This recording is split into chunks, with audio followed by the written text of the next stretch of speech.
नमस्कार, स्वागत है आपका इंडिया न्यूज पर और मैं हूं आपके साथ स्वाति सिंह। एक वोट की कीमत क्या होती है, ये कोई एमसीडी के उन पार्षदों से पूछे जो शुक्रवार को किसी भी हद से गुजरने को तैयार थे। वोट के लिए ही पार्षदों ने सदन में सारी हदें तोड़ते हुए वो नजर आए और एक दूसरे को ऐसे मारा कि अस्पताल तक जाना पड़ गया।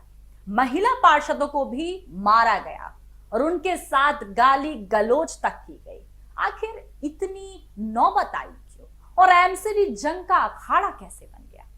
आपको बता दें कि स्टैंडिंग कमेटी के चुनाव में आम आदमी पार्टी के 4 और बीजेपी के 3 प्रत्याशी जोर आजमाइश कर रहे थे। इस वोटिंग में जितने प्रत्याशी होते हैं उतने वोट प्रेफरेंस होते हैं। मेयर ने काउंटिंग की प्रक्रिया खत्म होने के बाद रिजल्ट की घोषणा की और कहा कि एक वोट इनवैलिड है।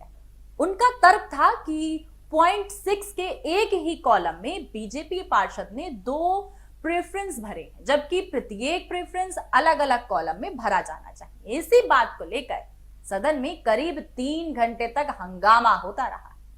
तब मेयर ने रीकाउंटिंग की बात कही, लेकिन बीजेपी पार्षद इसके लिए तैयार नहीं थे।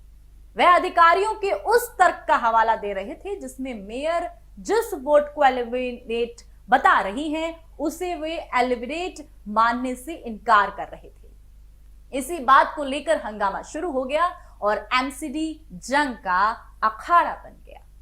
अब बात आती है कि एमसीडी में कल क्या क्या हुआ जो आपकी नजरों से बच गया। तो हम आपको बता दें कि कल करीब 1 घंटे की देरी से मेयर सदन में पहुंची। फिर चुनाव का आदेश देते हुए कहा गया कि मोबाइल और पेन वोटिंग के दौरान अलाउड नहीं होगा। वोटिंग की प्रक्रिया शुरू कर दी गई। वार्ड 1 के पार्षद को सबसे पहले वोटिंग के लिए बुला लिया गया।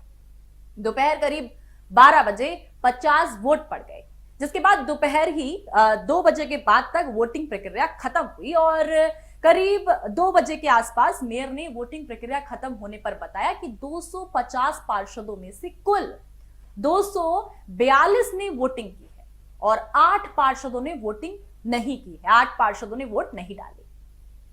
काउंटिंग शुरू हुई और शाम 4 बज के कुछ मिनट पर मेयर ने रीकाउंटिंग का आदेश दे दिया, जिस पर हंगामा शुरू हो गया। स्टैंडिंग कमेटी के चुनाव नतीजों को लेकर जमकर हंगामा हुआ। बीजेपी और आम आदमी पार्टी के पार्षदों के बीच लात घूंसे चलने और हालात मेडिकल इमरजेंसी तक पहुंच गए। आम आदमी पार्टी के एक पार्षद को बेहोशी की हालत में सदन से अस्पताल ले जाना पड़ा। क्या होता है पावर का नशा, आप इससे अंदाजा लगा सकते हैं। दोनों ही पार्टियों की कई महिला पार्षद भी पूरी तरह से घायल हुई। हंगामे की शुरुआत तब हुई जब गिनती के दौरान मेयर बीजेपी के एक पार्षद का वोट एलिमिनेट करने पर डटी रही थी। बीजेपी का दावा था कि मेयर के पास ऐसा कोई अधिकार नहीं है। बीजेपी का कहना था कि वोट वैलिड है या नहीं, इसका निर्णय चुनाव आयोग की ओर से आई तकनीकी टीम ही कर सकती है। लेकिन क्या था, दोनों ही पक्ष आपस में भिड़ते रहे, लात घूंसे चलते रहे और हंगामा होता रहा। यह है पावर का नशा और ऐसे बना एमसीडी जंग का अखाड़ा। जी हां, इस पर आपकी क्या राय है? आप क्या कहना चाहेंगे? कमेंट बॉक्स में जरूर बताइएगा और ऐसी ही तमाम जानकारियों के लिए हमारे साथ बने रहें और देखते रहें इंडिया न्यूज। धन्यवाद।